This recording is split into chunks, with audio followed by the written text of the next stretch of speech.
राउत ने कहा है कि बदले की भावना से पार्टी तोड़ने की कोशिश की जा रही है। राउत ने कहा कि केवल विधायक और सांसद ही शिवसेना की असली ताकत नहीं है, शिवसेना की असली ताकत उसके लाखों कार्यकर्ता हैं जिनके बूते शिवसेना के विधायक दोबारा चुनकर आएंगे।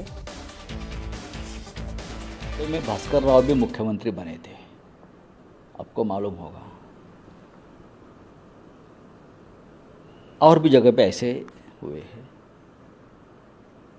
वो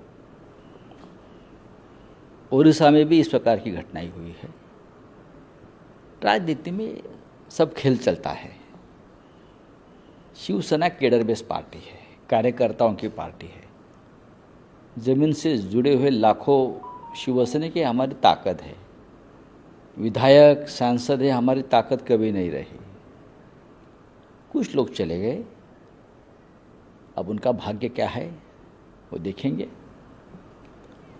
पार्टी काम करेगी, वापस विधायक और सांसद को चुन कर लेके आएगी। जिस तरह से पार्टी को तोड़ने का प्रयास किया है, ये बदले की भावना से हुआ है। आपने मुख्यमंत्री को उसको बनाया एकनाथ शिंदे जी, जो शिवसेना से जुड़े हुए थे।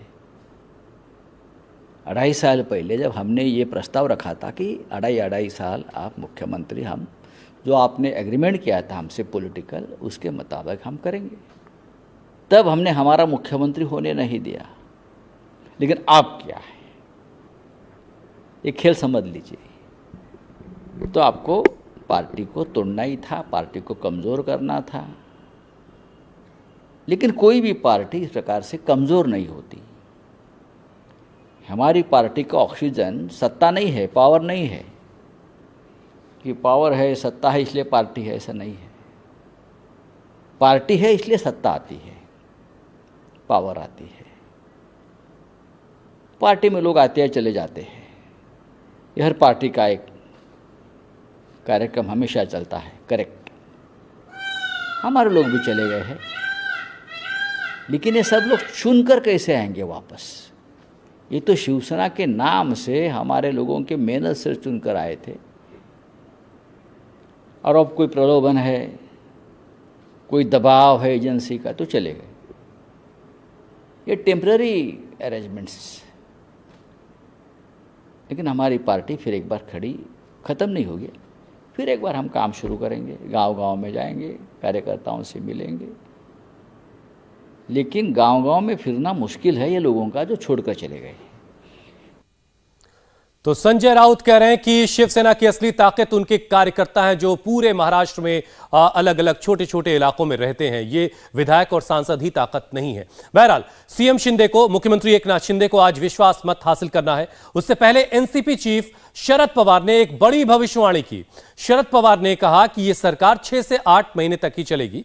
पवार ने अपने पार्टी के नेताओं के साथ बैठक की थी, जहां उन्होंने यह बयान दिया और पार्टी को मध्यावधि चुनाव की तैयारी करने के लिए कहा।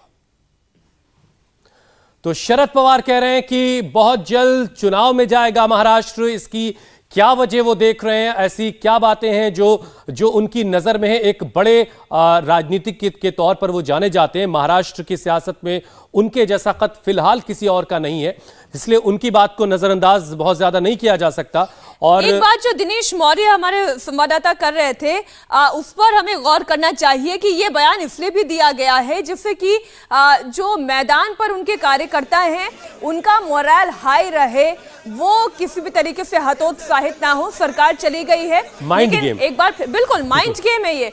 दिनेश, हम यही कह सकते हैं माइंड गेम है, और वही माइंड गेम संजय राउत भी कर रहे हैं। संजय राउत ये कह रहे हैं कि सांसदों और विधायकों से पार्टी की ताकत नहीं होती है, लेकिन सरकार की ताकत हो तो सांसदों और विधायकों से ही होती है।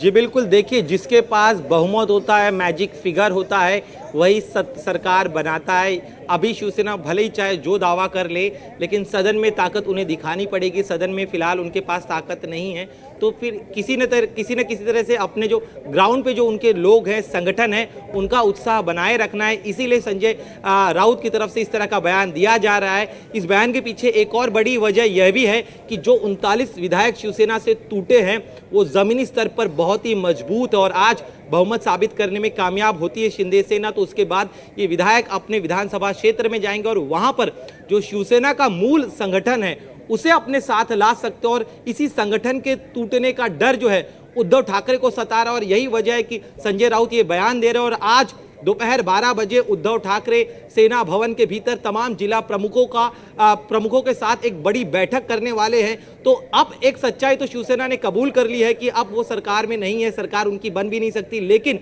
उनका संगठन कम से कम बचा रहे, पार्टी जो उनकी चलिए सेंटिमेंट्स किसके साथ है ये आने वाला वक्त तय करेगा। इंडिया टीवी हर वक्त हर जगह डाउनलोड करने के लिए सर्च करें India TV news Google play store या ऐप स्टोर पर।